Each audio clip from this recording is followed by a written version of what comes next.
Trump, con la mirada puesta en la reacción en los bonos y también, por supuesto, en Rusia, Ucrania y en Israel, después de la muerte de 2 trabajadores de la embajada israelí en Washington, y cómo esto de alguna forma podría traducirse también en un aumento de las tensiones y concentración de la narrativa en la Franja de Gaza. Vamos a hablar de estos temas, vamos a intentar analizar el contexto económico y geopolítico con Miguel Ángel Temprano, gestor independiente. Miguel Ángel, ¿qué tal? ¿Cómo estás? ¿Qué tal? Muy buenas tardes, Marta. Y también con Miguel Villarejo, corresponsal económico en The Objective. Miguel, ¿qué tal? ¿Cómo estás? Hola, muy buenas tardes. Muy bien, encantado de estar aquí contigo, Marta. Muchísimas gracias a ambos, como siempre, por acompañarnos en este ratito de charla, de tertulia. Primero yo quería hablar de la parte económica, plan de Donald Trump. Es que lo califica como el gran y hermoso proyecto de ley, traducido al castellano, y yo me mantengo fiel a los calificativos que él utiliza y que también utiliza Mike Johnson. Hemos visto una reacción, hemos visto el bono estadounidense a 3 años superar el rendimiento del 5%. Esto era algo que no se veía, muchos decían, a cierre, sobre todo del año 2007. Hemos estado viendo, de hecho, hoy que incluso alcanzaba el 5,10%, aunque ahora se ha relajado un poquito. ¿Hasta qué punto están los bonos al borde de un ataque de nervios en medio de las dudas sobre una creciente deuda? Miguel Ángel, ¿Qué viabilidad le damos al plan de Trump? Que, por cierto, todavía ahora pasa a manos del Senado, ¿eh? Ahí los republicanos hay que recordar que tienen una mayoría por los pelos. No, realmente la mayoría de Trump está controlada en las 2 cámaras, por lo tanto no tiene ningún problema en aprobar absolutamente nada. Y habiendo elecciones de mitad de mandato, donde todavía tiene un peso brutal él a la hora de decir quién se presenta o no, no va a haber ningún congresista ni ningún senador que se atreva a rebatirle lo que dice. Uh-huh. Pero bueno, lo que habría que ver es 2 cosas. Lo primero, la curva está invertida y eso no es una buena noticia nunca. Es decir, que tu financiación a corto sea más cara que la financiación a largo. Pero lo segundo, y yo creo que muchísimo más importante, es que desde el día de, no sé cómo le llamo, la victoria o... De la liberación. Desde el famoso, efectivamente, el día de los aranceles, desde ese día lo que estaba pagando Estados Unidos por su tresuría 10 años, el bono de referencia, son 50 puntos básicos más. Es decir, una verdadera barbaridad. Ese diferencial se fue relajando hasta aproximadamente 30 puntos básicos más, y ahora lo que ha hecho es que se ha subido todavía más. Es decir, todas las medidas que se supone que van encaminadas a refinanciar la deuda, que no nos olvidemos de los aproximadamente 36,5 trillones que tienen de deuda nacional y que tienen que refinanciar aproximadamente 9,5 durante estos 4 años, es decir, una barbaridad. Necesitas que tu bono esté barato para ti. Sí. Tengas que emitirlo con una tasa baja. Bueno, pues de momento lo que está consiguiendo con todo esto es justamente lo contrario. Uh-huh. Lleva emitiendo con una tasa, pero con un impacto negativo para el Estado norteamericano durante más de 5 semanas. No nos olvidemos que todas las semanas hay subastas. Es decir, y se refinancia, aparte de financiar el nuevo déficit, tú estás refinanciando constantemente la deuda, por lo tanto lo que estás haciendo fundamentalmente es encarecerla. Uh-huh. Y es una pésima noticia. Entonces, la pregunta ya no es cómo lo perciben o lo dejan de percibir, sino cuál es el impacto. Claro. Y el impacto hoy por hoy para la economía norteamericana es pésimo, uh-huh, independientemente de que a unos les guste o les disguste. Da exactamente igual. El norteamericano va a empezar a pagar una cantidad mayor por los intereses. Es decir, el servicio de la deuda se incrementa. Y si se incrementa el servicio de la deuda, tú tienes solamente 2 maneras de paliarlo: o con más déficit o reduciendo el gasto público. Y lo que ha reducido no es suficiente para pagar esto. Claro, es que se está, como bien decías, con todas las medidas que estaban encaminadas a refinanciar la deuda. En realidad lo que estamos viendo es que está ocurriendo el escenario contrario a los deseos de Trump y de su administración. Esto genera un nerviosismo, un temor acuciante. Miguel Ángel, nos decías que en el Senado nadie se atrevería a hacerle la contraria a Donald Trump. Quería preguntarte una pregunta extra antes de pasar a la percepción de Miguel. Hemos visto una división importante entre los republicanos. ¿Crees que por parte de los senadores republicanos van a intentar actuar todos al unísono para que no haya más escollos en este plan que ha creado fisuras dentro del partido? O sea, lo que hemos visto es fundamentalmente de 4 senadores republicanos, uno de ellos el líder de la bancada, que se rebelaban. Pero donde hay que mirar, y con los ojos muy grandes y muy abiertos, son a los estados que al tercio del Senado cuya renovación toca en las próximas elecciones de mitad de mandato.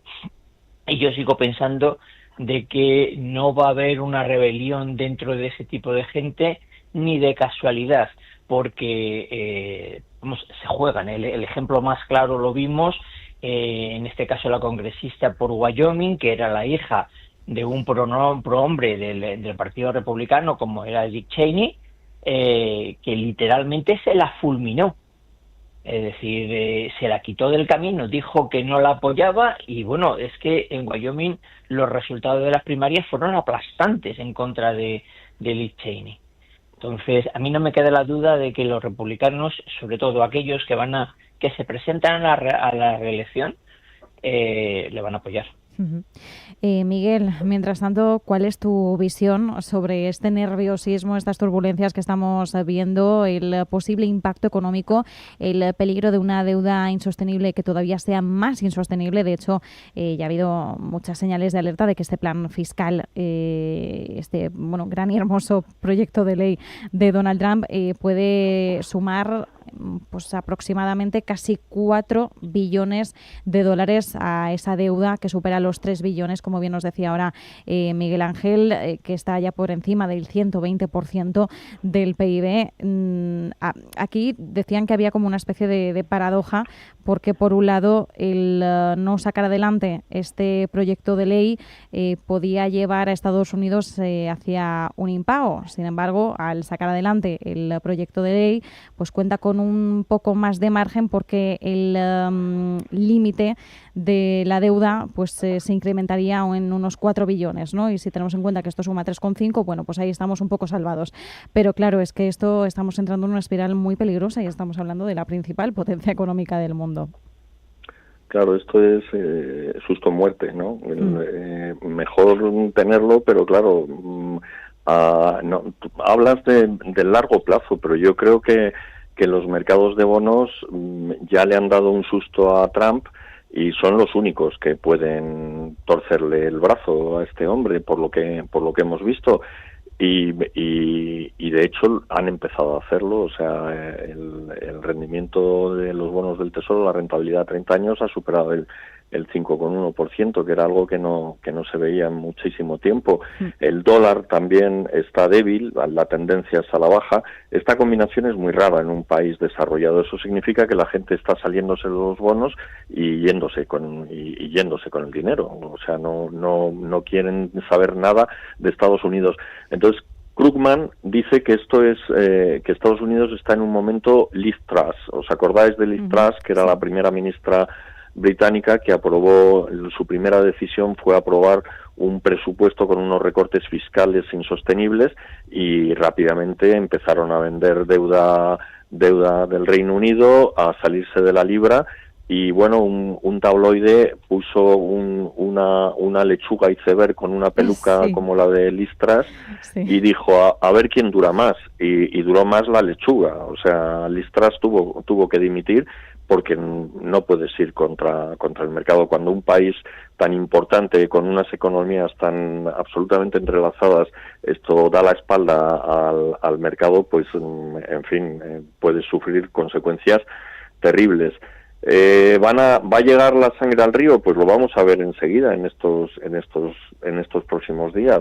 Miguel Ángel dice bien que a Trump le tienen un miedo los congresistas y los senadores brutal, porque es que el candidato que él unge con su dedo es el que sale adelante. Pero también hay que ver qué pasa en estos próximos días, porque la popularidad de Trump está cayendo. Ningún presidente había tenido una popularidad tan baja a estas alturas, y a lo mejor se convierte en un lastre. En cualquier caso, el hablar de los aspectos técnicos digamos, y financieros de este, como lo llama él, bonito y gran paquete que tiene Trump, esto pues no puede dejar que es una atrocidad desde el punto de vista social. O sea, vamos a ver auténticas barbaridades. Estados Unidos ya es una sociedad desigual, eso genera unos incentivos muy positivos, pero esto va a ahondar aún más las diferencias y va a hacer todavía más inestable la vida política y la vida económica. No creo que sea una buena noticia, y bueno, vamos a ver qué es lo que pasa en estos próximos días. Lo vamos a ver mañana, y mañana vamos a tener alguna señal bastante clara de por dónde van los tiros. Desde luego, si sigue subiendo la rentabilidad de los bonos y sigue cayendo el dólar, es una señal pésima. ¿Hasta dónde puede aguantar Trump? Pues vamos a verlo. Más que una lechuga iceberg, pues hombre, es más difícil más difícil echarlo a él que echar a Liz Truss, pero bueno, espera tú, cosas más raras han visto, ¿eh? No, sí, me ha encantado además el recordatorio. Sí, Miguel Ángel, adelante. Perdonadme, fijaros un pequeño detalle. La primera reacción de los mercados de bonos fue una reacción puramente técnica. Me parece que alguna vez lo he comentado contigo. Los hedge funds que van totalmente apalancados, lo que hacen es que ante una caída tus garantías pierden valor, te piden los bancos más garantías y te deshace de los activos que han caído menos. Vamos, es de perogrullo. Eso lo sabemos todos los que hemos hecho este tipo de cosas. Entonces, y la caída llevó a que soltasen los bonos en masa. Es decir, la primera bofetada al mercado, esa fue una bofetada, digamos, técnica, es decir, consecuencia de lo que había hecho con lo de los aranceles, pero una consecuencia técnica. El problema no es la consecuencia técnica, el problema es el sostenimiento de ella. Es decir, el bono se le fue al 4,5 y no consiguió que bajase por debajo del 4,3 inicialmente. Luego bajó un poquito más, pero bueno, entonces ahí está. Y luego lo siguiente ha ocurrido, que es muy importante, es que el dólar actuó siempre como moneda refugio. Y cuando alguien dices, es que tengo dólares, realmente la gente no compra dólares, lo que compra es, cambia dólares y lo invierte en deuda de algún tipo, o corporativa o soberana, no tiene los dólares en la cuenta corriente. Lo que se ha visto es que esa pérdida de actitud de moneda refugio por los mercados se ha trasladado hasta tal punto de que ha hecho que las paridades se muevan simétricamente al yen y al franco suizo. Claro, si tú resulta de que estás trasladando una parte a Europa y otra parte, además, a una economía bastante pequeña como es la Suiza, y la otra parte a una economía con problemas que es Japón, y lo estás considerando como sustitutivo del dólar, imagínate el pánico que puede tener la gente a las medidas que tome esto. ¿Y a quién penaliza de una manera brutal? Al máximo ahorrador de los bonos, al máximo tenedor de bonos, los fondos de pensiones, que son sus votantes. Sí, efectivamente. De hecho, estamos viendo también una actitud en la que los fondos de pensiones se están alejando de los bonos estadounidenses. Claro, estás perdiendo aquello que te estaba sosteniendo de alguna forma por una pérdida de confianza y por pánico, porque como bien nos decías... Pero el problema que tienes... Sí, Miguel Ángel, adelante. Es que la inversión en renta fija, tú vives del cupón. Lo que quieres es que no pierda el valor del principal. Es decir, que no haya una revalorización. Todos los días revalorizas el fondo y lo que no quieres tener es una pérdida. Cuando tú inviertes en renta fija, la intentas hacer en tu moneda natural. Y además estos fondos que tienen una obligación de invertir en función de una categoría de rating. Vale, el problema que hay es que si tú no quieres tener riesgo moneda, tienes que cubrirla. Es decir, tú te vas a otra moneda, la cubres, a tomar por saco ya todo el resultado. la prima de la cobertura de riesgo, te ha deshecho todo el fregado. Con lo cual es muy complicado para este tipo de fondos el reaccionar a este tipo de movimientos. Un hedge fund lo puede hacer porque vendo norteamericano y me compro de guayaba, yo qué sé, o de Guayana. Sí, pero en el caso de fondos de pensiones no tenemos esa inmediatez, no tenemos ese margen de maniobra tan estrecho. No puedes, es decir, no puedes por cuaderno de inversión. Claro. Y de los folletos todos escribimos en los bonos, ponemos qué vamos a hacer. Y no te puede salir un pelo, si no se supone que el supervisor te sanciona. Uh-huh. Efectivamente. Me ha gustado tanto la aclaración de la bofetada técnica, que en su día también comentamos ese movimiento por parte de los hedge funds, como el peligro, como bien nos resaltabas, Miguel Ángel, es que se sostenga esa bofetada técnica. Y me ha gustado mucho el recordatorio, Miguel, de la lechuga, y que estoy yo buena, sí, la lechuga de Liz Truss, porque yo creo que es uno de los grandes momentos que nos ha dado la política y la economía en los últimos años. Luego dicen que la información económica es aburrida o que es un rollo, pero bueno, yo creo que la lechuga que aguantó efectivamente más que esos 49 días de Liz Truss. Por cierto, fue creo que había sido el Daily Star, fue el rotativo británico que estuvo con el directo en el canal de YouTube. Bueno, en fin, chascarrillos para los oyentes que lo vivieran en su momento, para que lo recuerden. Mientras tanto, vamos a cambiar de tercio, que nos quedan todavía menos de 10 minutitos de tertulia, pero sé que quería abordar Rusia-Ucrania a tenor de lo que ha estado ocurriendo en las últimas semanas. Miguel, empiezo contigo. Arrancábamos la semana con esa conversación telefónica Trump-Putin. Recordemos que veníamos de la semana pasada marcada por el primer encuentro entre ambos países, delegaciones que Ucrania criticó que pues habían sido de más bajo nivel, porque Rusia había traído unos perfiles de segundo nivel, no del alto nivel que se esperaba a priori. Friedrich Merz ya alerta de que esto va a llevar tiempo, que la paz no va a ser a la vuelta de la esquina, y creo que está siendo el más realista si tenemos en cuenta que Trump este lunes decía que las negociaciones de un alto el fuego iban a ser inmediatas entre Rusia y Ucrania, y pues estamos un poco a la espera, pero estamos viendo que no. Sí, no, Trump, esta ha sido otra de las múltiples mentiras que ha soltado Trump. O sea, creo que el New York Times las tenía contadas y eran miles, decenas de miles de mentiras. Este hombre dice 10 mentiras por la mañana y otras 10 por la tarde, y esta es una de que en horas 24 iba a acabar con la guerra de Rusia, y había gente que decía, no, hombre, por fin alguien tiene el coraje de coger el toro por los cuernos. Bueno, pues ya hemos visto primero que se arrima poco Trump al toro, y luego que desde la barrera desde luego no va a resolver nada.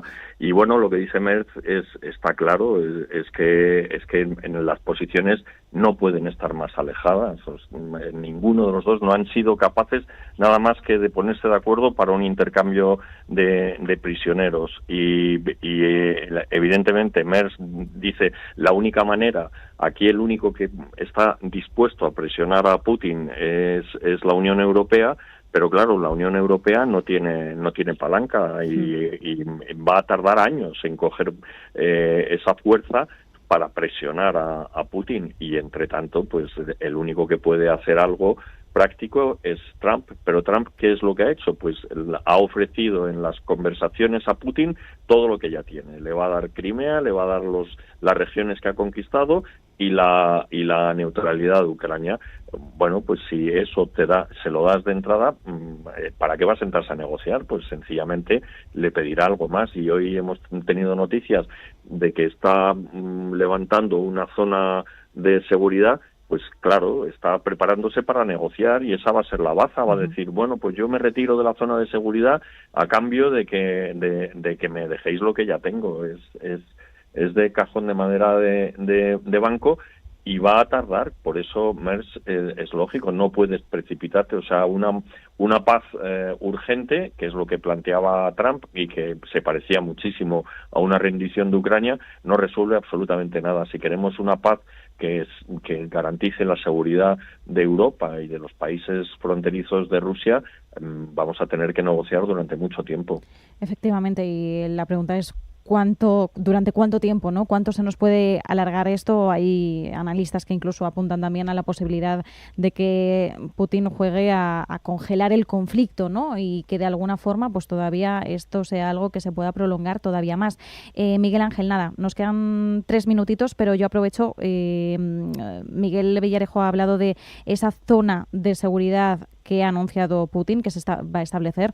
¿Hasta qué punto esto puede suponer una nueva escalada? Porque entendemos que ni Ucrania ni aliados van a ver con buenos ojos esto, porque de alguna forma valida el hecho de que, bueno, que Rusia pueda atacar al sentirse amenazada, porque si no, no creas esa zona de seguridad.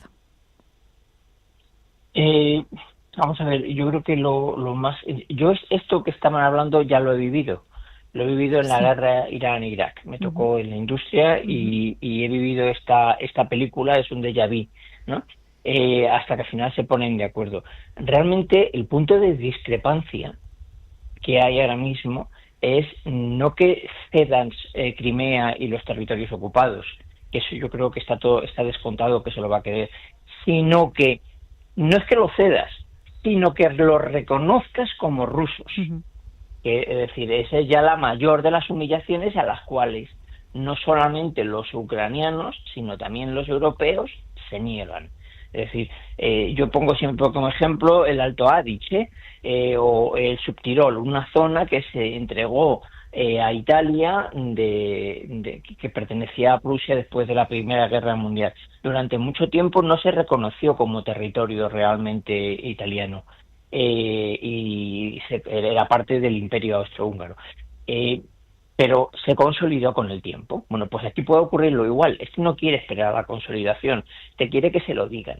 Ese va a ser, yo creo, que el objetivo, el punto de discordia real, y el que no se llega a un acuerdo de la noche a la mañana, eso lo sabemos todos, pero da igual, lo estamos viendo todos los días en nuestro país. Da igual, tú mientes, y mientes de una manera recurrente. Joder, y tú piensas, bueno, pero el que lo escucha se dará cuenta que le están mintiendo. Pues no se da cuenta. Pues porque Trump, a pesar de todo, sigue teniendo un índice de aceptación importante, a pesar de que es el más bajo en los últimos 80 años desde Eisenhower, y aquí ocurre que hay una cantidad de votantes brutales, a pesar de que te mienten. Con lo cual, yo creo que está demostrado, yo no soy un sociólogo, debe estar demostrado sociológicamente que no pasa nada porque mientas a la gente, que la gran mayoría te termina creyendo. Bueno, pues esa es la política que está llevando Trump, pero cuidado, no solamente Trump, insisto, es que lo estamos viviendo en nuestro propio país. Entonces, bueno, pues antes dijo que él resolvía el problema del conflicto en 24 horas, no lo va a resolver, y como no lo va a resolver se cansa, dirá cualquier cosa. Yo creo que es que de la mayoría de las cosas ni se entera, porque da exactamente igual. Es decir, le da igual que sea blanco, amarillo, que rojo. Yo digo lo que me interesa. Y yo luego, si recordáis, hablaba de los 138.000 millones de dólares que les iban a dar las tierras raras. Sí. Pero, joder, si el mercado mundial de tierras raras por la autoridad aduanera china está valorado en 3.300 millones. Sí. El problema, Miguel Ángel, es que efectivamente hay una mezcla entre memoria corta, que también podemos entenderlo, la gente recibe información, está expuesta a demasiada información a veces, información que no siempre está a lo mejor bien procesada, o bien por parte de los medios de comunicación, o bien no se procesa adecuadamente porque nos quedamos con el titular y leemos un poquito la entradilla por encima y ya está. Y luego, pues efectivamente que hay mensajes que se utilizan ya más en clave marketingiana, porque a día de hoy la política no se entiende si no va de la mano del marketing. Con esto nos quedamos como reflexión final. Muchísimas gracias a los dos por habernos acompañado en este ratito de tertulia, siempre se pasa volando. Miguel Ángel Temprano, gestor independiente, Miguel Villarejo, corresponsal económico en The Objective. Un placer como siempre, muchísimas gracias. Un placer. Igualmente, muchas gracias. Adiós, Un abrazo, Miguel Ángel. Adiós. Adiós.